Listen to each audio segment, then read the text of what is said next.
Winterlight haunted. The Rowan house looks like something exhaled winter into it. Every window on the ground floor is shattered.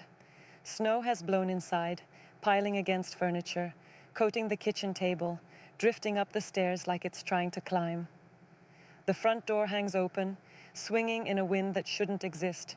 The night outside is dead still. Deputy Harris stands on the porch, his flashlight cutting through the dark. No footprints in the yard, no tire tracks on the road, no sign anyone was ever here. But there are scratches on the glass, dozens of them, small, deliberate tapping patterns etched into every broken window from the outside. And in the snow on the living room floor, pressed deep, impossibly clear, the print of something with antlers. Harris crouches beside the family truck parked in the driveway. His light catches something wedged beneath the rear tire. A charm, braided hair and twigs, woven tight, crusted with frost. He doesn't touch it. He's lived in Raven Hollow long enough to know what that is. In Raven Hollow, Alaska, 3 young women discovered that the wilderness wasn't empty. It was watching. And by the time anyone believed them, it was already too late. Before we begin, I want to thank every soul that keeps returning to listen. You've turned whispers into echoes. If you haven't already, subscribe and stay close, because what you're about to hear is one story you won't forget. Lena Ward walks the snow-packed trail behind her house the same way she has every winter afternoon for the past 4 years, alone except for Bran, her Malamute mix, whose gray and white coat disappears against the snowdrifts when he runs ahead. She's 17, partial hearing loss since birth. Her left ear catches almost nothing, and her right ear pulls sounds in muffled, like listening through water. She's learned to read the world differently, the vibration of footsteps through frozen ground, the way Bran's body language shifts before she hears what he hears, the patterns in silence that tell her when something's wrong. Today, something's wrong. Bran won't stay on the trail. He keeps veering left toward a thick tangle of spruce where the branches hang low and heavy with snow. His ears are pinned back. His tail is stiff. He's not excited. He's tracking. Bran, hey, come. He ignores her, pushes through the branches and disappears. Lena follows, the hunting blind. The smell hits her first. Old smoke, rotting meat, something sweet beneath it, like frozen flowers left to decay. The cold should kill scent, but this cuts through, thick, wrong, alive. Bran stands rigid in a small clearing, staring at a mound half buried in snow. Lena brushes the powder away. It's an old hunting blind. Canvas stretched over a wooden frame, collapsed and tangled with branches. But draped across it, woven through the fabric, are talismans, dozens of them, feathers stripped and bound with sinew, bones, small, delicate, maybe from birds or rabbits, carved with symbols she doesn't recognize, shredded cloth braided with hair, knotted in patterns that make her eyes ache when she looks too long. Lena's grandmother told her stories, warnings dressed as bedtime tales, the Tundra witches, women who walked into the whiteouts centuries ago and never came back. They say they made a bargain with the winter fairies, creatures older than the ice, beautiful and merciless. They say the witches serve them now. They say when the winter gets dark enough, long enough, cold enough, they wake up hungry. Lena always thought they were just stories. She doesn't think that anymore. The footprints.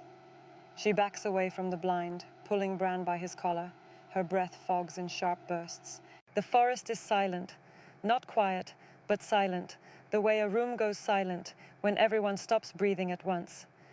That's when she sees them, footprints in the snow, beside her own trail, following her path exactly, but they're wrong, elongated, narrow, the toes pressed deep, ending in sharp points that couldn't belong to any boot, any animal, any human foot. They weren't there when she walked in.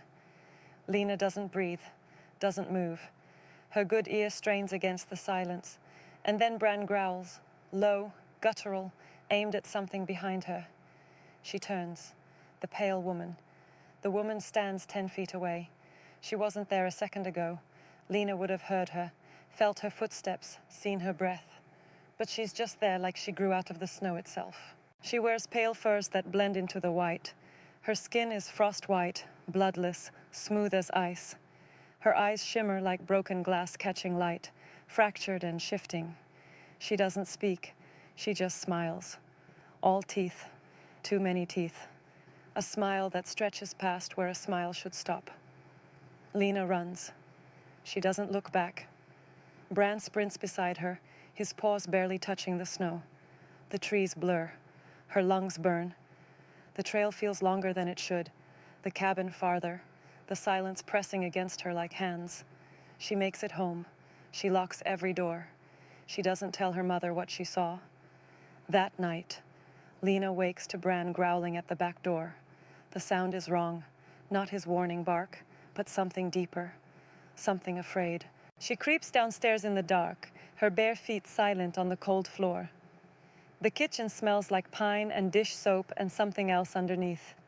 Something sweet and rotten, drifting through the crack beneath the door. The glass in the back door is cracked, a single line running from top to bottom, thin as a hair. Lena looks through the window. The pale woman stands at the tree line. She's not looking at the house.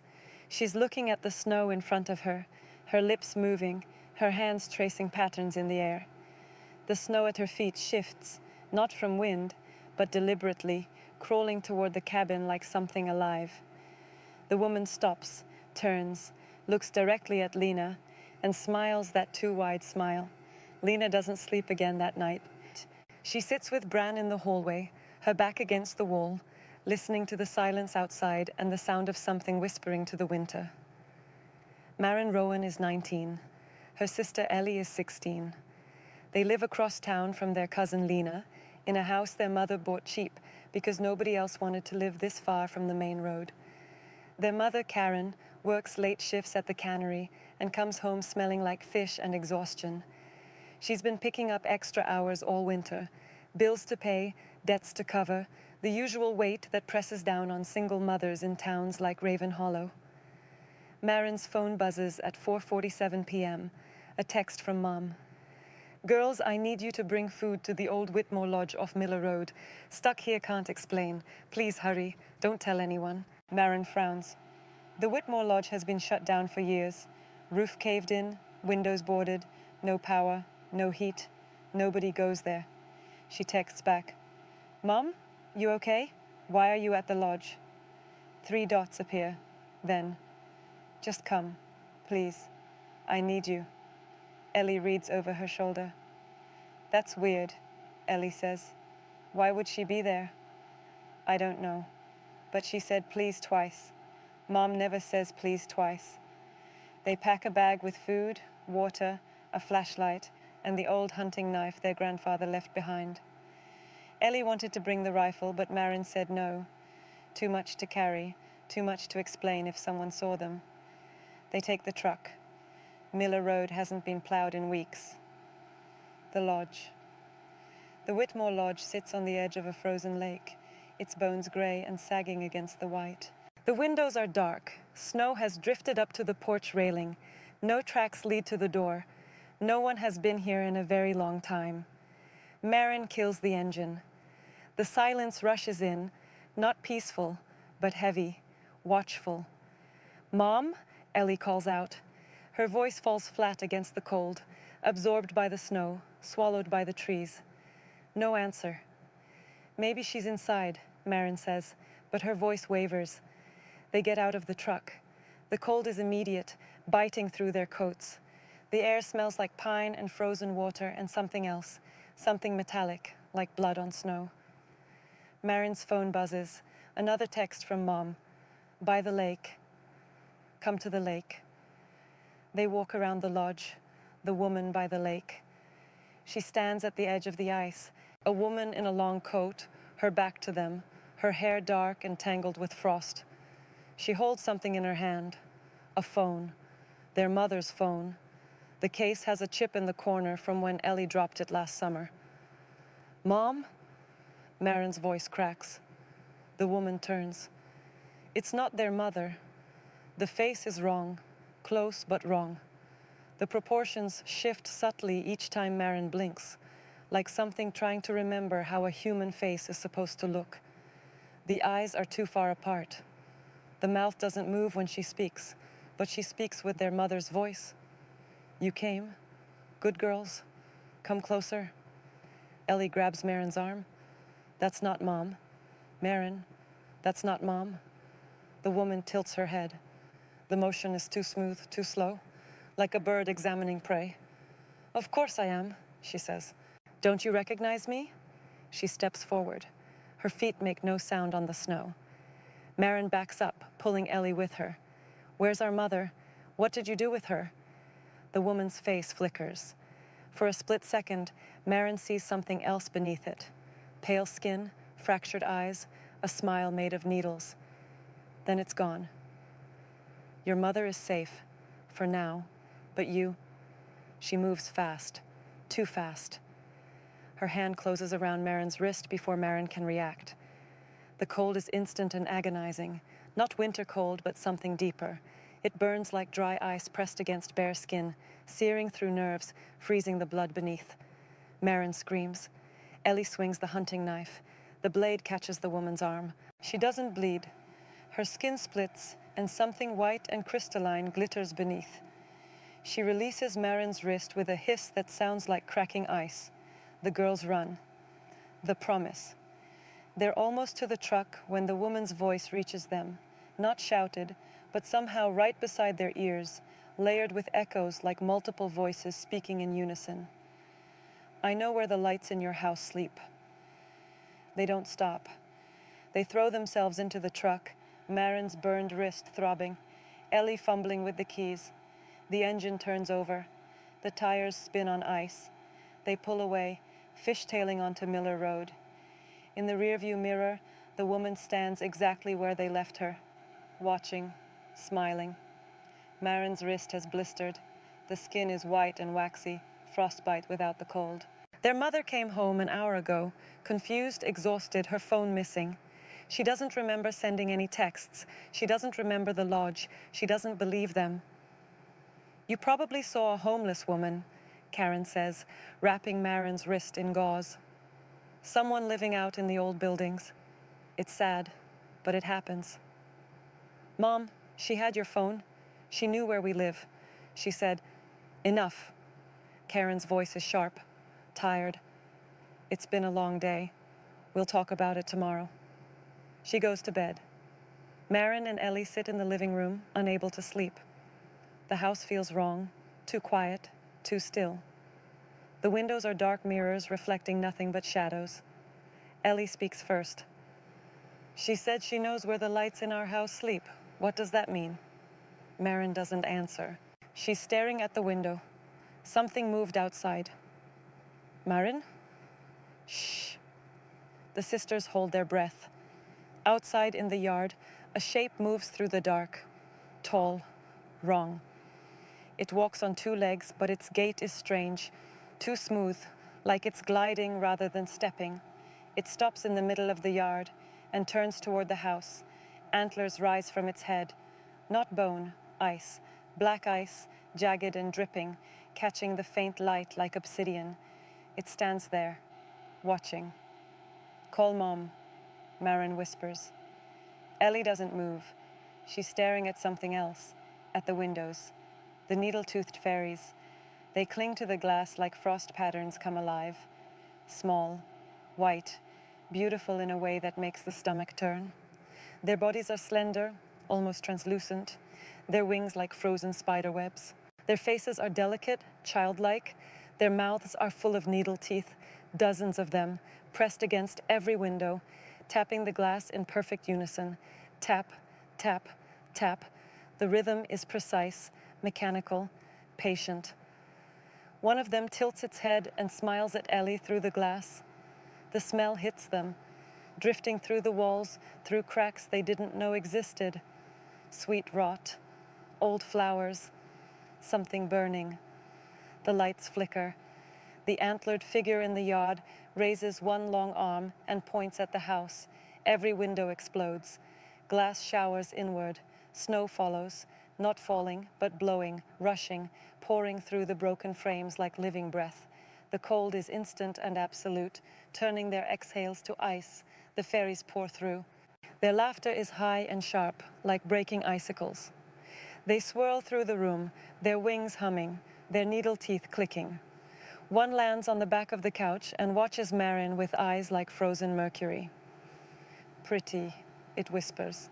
Pretty playthings. Karen screams from upstairs. Marin grabs Ellie and runs. Escape. They don't remember getting to the truck. They don't remember driving.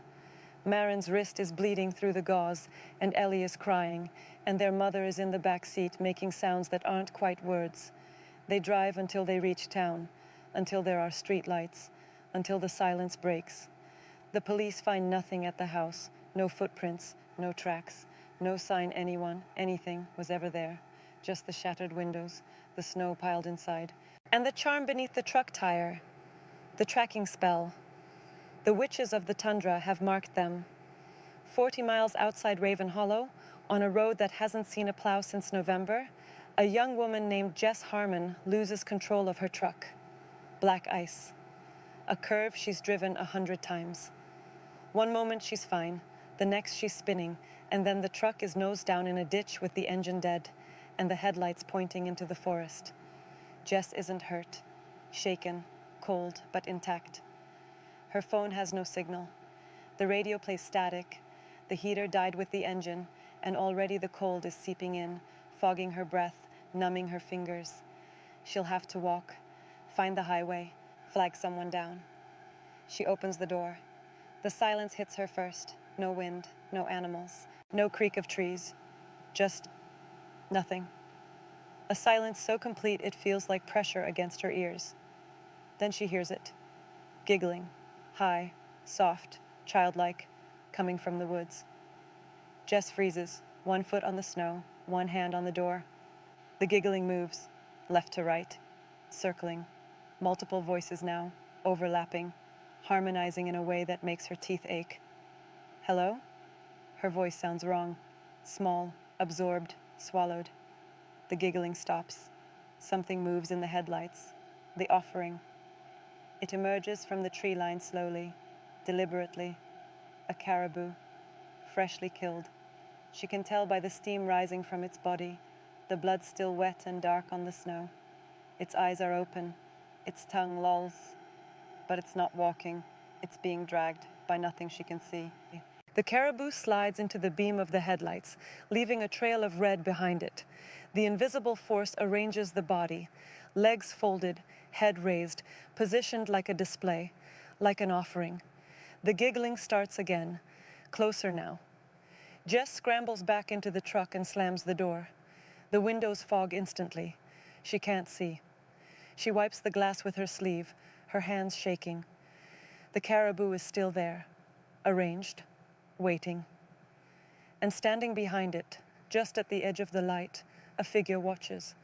A woman in pale furs, frost-white skin, a smile that splits her face in half. She bows, a slow, mocking gesture, and dissolves into the dark. The head. Jess doesn't know how long she sits there. Minutes, hours. The cold creeps in. Her fingers go numb. Her breath comes slower. She needs to move. She needs to get out. She takes one breath, two, opens the door, steps out into the snow. The caribou is gone. The blood trail is gone. The snow is smooth and white, untouched, like nothing ever happened. Jess exhales. Maybe she imagined it. Hypothermia, shock, a trick of the dark. She turns back to the truck and stops. The caribou's head sits on her driver's seat. Its eyes are still wet, still open, staring at her through the windshield. Around its antlers, someone has woven a wreath, not evergreen, but ice. Delicate, intricate, beautiful. Jess screams. She runs. She doesn't stop until she reaches the highway, until a passing trucker finds her barefoot in the snow, shaking, unable to speak. She never goes back for the truck. Lena sits in the Raven Hollow Sheriff's Station, her mother beside her, Bran lying at her feet. Across from her sit Marin and Ellie, their mother Karen, pale and silent. In the corner, wrapped in a shock blanket, sits Jess Harmon, staring at the floor. Deputy Harris stands at the front of the room, a map of Raven Hollow pinned to the wall behind him. 3 red dots mark 3 locations: Lena's Trail, the Whitmore Lodge, the stretch of road where Jess crashed. They form a triangle, and in the center of that triangle, deep in the forest where the old survey maps show nothing but wilderness, sits a 4th mark, faded, almost invisible. An old mine entrance, collapsed decades ago, sealed, supposedly empty. My grandmother told me stories, Lena says quietly, about women who walked into the whiteout and didn't come back. She said they made a deal with something in the ice, something old. The Tundra witches, Harris says. His voice is flat. I know the stories. Everyone here does. They're not stories. Marin's voice cracks. She holds up her wrist, still bandaged, still blistered. This isn't a story. Harris doesn't argue. He's lived in Raven Hollow his whole life. He's seen things he doesn't talk about, found things in the snow that shouldn't exist. The charm we found under your truck, he says to the Rowan family. It's a tracking spell, old magic. My grandmother would have recognized it. What does that mean? Ellie asks. Harris hesitates. When he speaks, his voice is low. It means they weren't just passing through. They marked you. They chose you. The room falls silent. Outside, the wind picks up. Snow begins to fall, thick, heavy, the kind that buries everything by morning. What do we do? Jess whispers. Harris looks at the map, at the red triangle, at the collapsed mine in the center. Pray they get bored, he says. Pray they find someone else. But his eyes say what his mouth won't. They never get bored. They never stop. The fairies have chosen their winter playthings. Lena asks to use the bathroom. She walks down the quiet hallway of the sheriff's station, Bran padding beside her. The lights flicker. Old wiring, she tells herself. Bad circuits. The bathroom is at the end of the hall. A single bulb, a cracked mirror. She washes her hands. The water is ice cold. When she looks up, the pale woman is standing behind her. Lena spins. Nothing there. Just the empty bathroom. The humming lights. Bran, growling low at the mirror. Lena turns back to the glass. Words are forming in the condensation, appearing letter by letter, drawn by an invisible finger. Some doors never close. The lights go out. In the darkness, Lena hears breathing. Not her own, not Bran's, something else. Close. Too close. And then, right beside her ear, a whisper, layered with echoes, sweetness and rot. We've been waiting so long for you, all 3 of you. Such pretty playthings. The witches are awake. The fairies are hungry. And winter. The lights flicker back on. The bathroom is empty. But in the mirror, just for a moment, Lena sees them. Dozens of them. Standing in the glass like it's a window into somewhere else. Women in pale furs. Small creatures with needle teeth. A figure with antlers of black ice. All of them smiling. All of them watching. All of them waiting. Lena backs out of the bathroom. She doesn't scream. She can't. Her voice is frozen in her throat.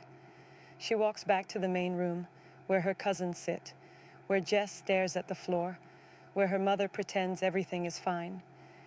She doesn't tell them what she saw. She just sits down, pulls Bran close, and stares at the windows. Outside, the snow falls harder. And somewhere in the forest, somewhere deep, somewhere old, somewhere sealed and forgotten, something stirs. The witches of the tundra are awake again. The fairies have chosen their winter playthings. And in Raven Hollow, some doors once opened never close,